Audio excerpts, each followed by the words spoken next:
की शक्ति थी। पतिव्रता स्त्री के अंदर कितनी बड़ी शक्ति होती है मालूम है? विश्वास नहीं है तो चलो रामायण के अंदर लक्ष्मण जी की पत्नी उर्मिला हाथ में जल का पात्र लेकर के खड़ी हुई है, पतिव्रत धर्म का पालन कर रही है।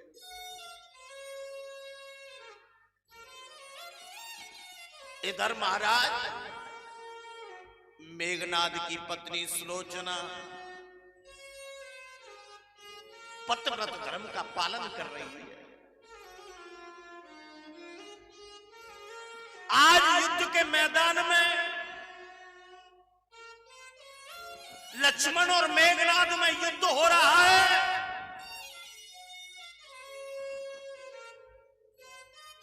आज दोनों पतिव्रताओं में युद्ध हो रहा है।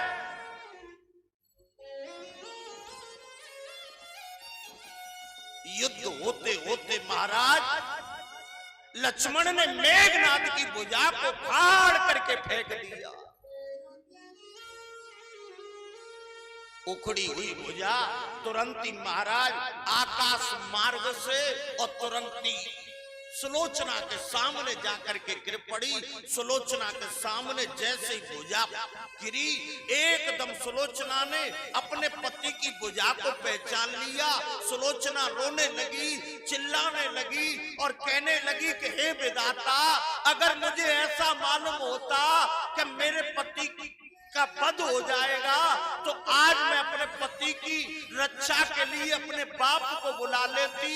आज सुलोचना रो रही है और रोती रोती सुलोचना कहने लगी कि हे विधाता, अगर मैंने स्वप्न में भी किसी परपुरुष का चिंतन नहीं किया हो तो ये उखड़ी हुई भुजा मुझे जमीन पर लिख करके बता दे कि मेरे पति का वध किसने किया है।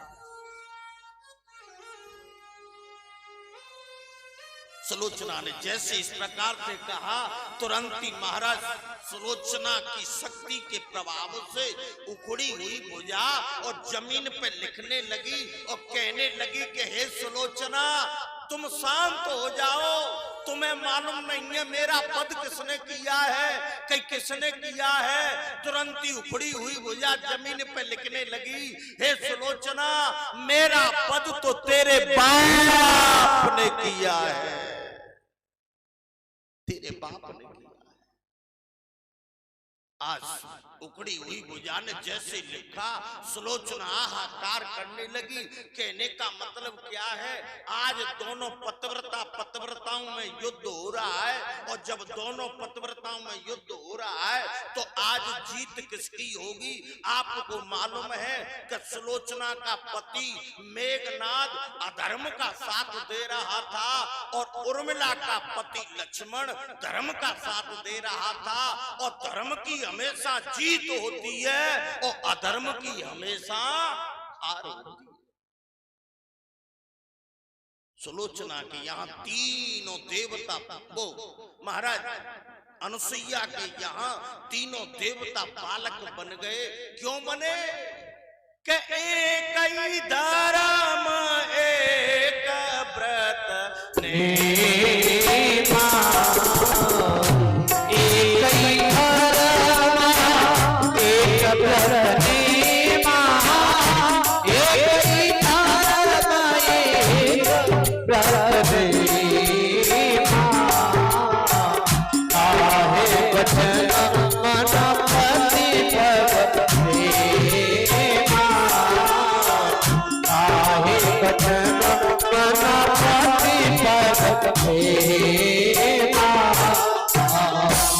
पत्नी के लिए पति कैसा भी हो, अंधा हो, लंगड़ा हो, लूला हो, बहरा हो, कोड़ी हो, जैसा कि बाबा लिख रहे हैं।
आपको मालूम है पत्नी के लिए पति परमात्मा के समान होता है। पत्नी के लिए पति अंधा हो, लंगड़ा हो, लूला हो, बहरा हो, कोड़ी हो, कलंकी हो, कैसा भी हो, पति परमात्मा के समान होता है। अगर कोई स्त्री अपने अंधे बूढ़े जर्जर पति को अवसर प्रदान करके पर पुरुष के साथ में विहार करती है तो उसके लिए भी मेरे बाबा रामायण में स्पष्ट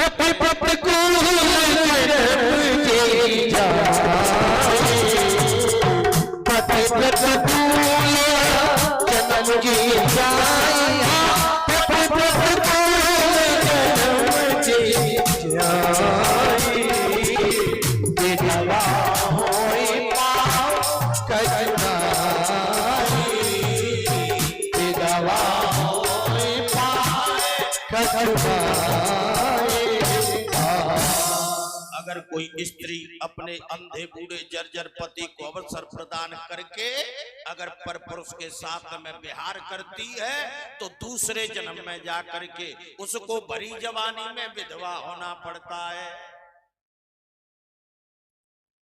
कथा कह रहे थे अनुसुईया। अनुसुईया पतिव्रता स्त्री थी। एक दिन नारद जी कैलाश पर्वत पर मैया पार्वती जी के पास में चले गए। मैया पार्वती जी ने नारद जी को स्वागत में 2 लड्डू दिए। लड्डुओं का पान नारद जी ने किया। मैया पार्वती जी ने पूछा नारद जी के यहाँ लड्डुओं में आनंद आया कि नहीं आया। नारद जी कहने लगे मैया जो अनुसुईया के लड्डुओं में आनंद आया वो तुम्हारे लड्डुओं में आनंद नहीं आया। क्यों? अनुसुईया मैया पार्वती जी ने पूछा तो नारद जी कहने लगे मैया तुम्हें मालूम नहीं है अनुसुईया पतिव्रता स्त्री है इसलिए उसके लड्डुओं में आनंद आया। नारायण नारायण कहकर के नारद जी तुरंत ही ब्रह्मलोक ब्रह्माणी के पास में चले गए। ब्रह्माणी से भी जाकर के यही बात कह दी। अब तो महाराज तुरंत ही महाराज विष्णु भगवान के यहाँ मैया लक्ष्मी जी के पास में चले गए। मैया लक्ष्मी जी से जाकर के भी यही बात कह दी। तीनों देवियों से ये बात कहकर के नारद जी चले गए। और जैसे ही तीनों नारद जी जाने के बाद में शाम का समय हुआ और जैसे ही शाम का समय हुआ शाम को तीनों देवता अपने अपने स्थान पर आए। अपने अपने पतियों के लिए तीनों देवियां भोजन का थाल परोस करके लाई और अपने अपने पतियों के सामने रख दिया। तीनों देवताओं ने भोग लगा करके जैसे ही ग्रास तोड़ करके मुख में दिया तीनों देवियों ने कहना प्रारंभ कर दिया। कहने का मतलब समझ रहे हो? कहने का मतलब है कि पत्नी के पास में पति 24 घंटे रहे। पत्नी के पास में पति 24 घंटे रहे लेकिन उससे कुछ नहीं कहेगी। और जैसे ही पति के लिए भोजन का थाल परोस करके लाई और पति देव ने जैसे ही भोग लगा करके ग्रास तोड़ करके मुख में दिया पत्नी को टेपर कोट चालू है वो। पति देव ने जैसे ग्रास मुख में दिया और पत्नी ने तुरंत ही अपनी बात कहे वो चालू कर देगी। सुनते हो? तुम्हारी बहन ने मोतन जाओ कही, तुम्हारे भैया ने मोतन जाओ कही,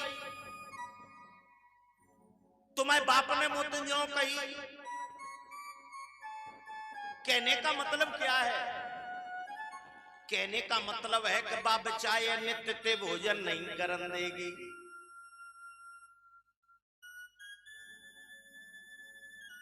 आज महाराज उसी तरह से तीनों देवियों ने अपने अपने पतियों से ये बात कह दी। अनुसुईया के सतीत्व को भंग कर डालो और गृह मंत्री की बात तो माननी पड़ेगी। अगर गृह मंत्री की बात नहीं मानेंगे तो तूफान आ जाओ। प्रातः काल भयो और प्रातः काल होते ही तीनों देवता माता अनुसुईया के महाराज सतीत्व को भंग करने के लिए चल दिए। जैसे सतीत्व को भंग करने के लिए चल दिए, माता अनुसुईया के आश्रम पे महात्माओं का भेष बना करके, संत का भेष बना करके पहुंच गए। माता अनुसुईया अपने आश्रम में बैठी हुई थी। द्वार पर खड़े होकर के तीनों महात्माओं ने एक स्वर में कहा, भिक्षाम दे। और जैसे ही भिक्षाम दे ये शब्द मैया अनुसुईया के कानों में पड़ा,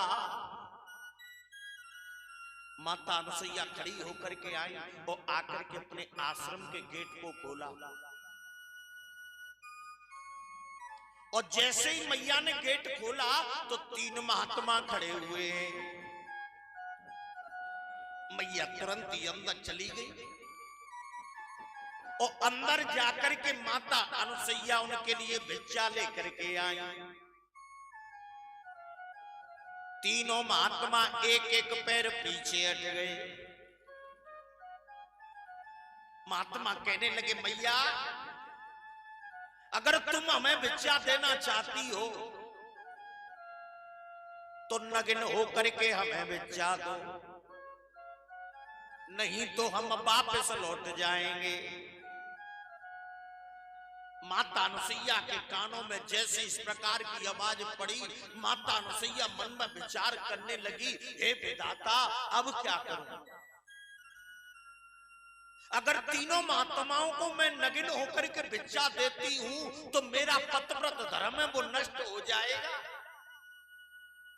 अगर तीनों महात्माओं को मैं भिक्षा नहीं देती हूं, अगर ये तीनों महात्मा मेरे द्वार से वापस लौट गए तो मेरा पतिव्रत धर्म है वो नष्ट हो जाएगा। माता अनुसुईया मन में विचार करने लगी, हे विधाता ये तू मेरी कैसी परीक्षा कर रहा है? माता अनुसुईया ने तुरंत ही महाराज अपने पतिदेव के चरणों का चिंतन किया और हाथ में जल ले लिया और जल लेकर के माता अनुसुईया आज भगवान से प्रार्थना करने लगी और कहने लगी, शरण शरण प्रभु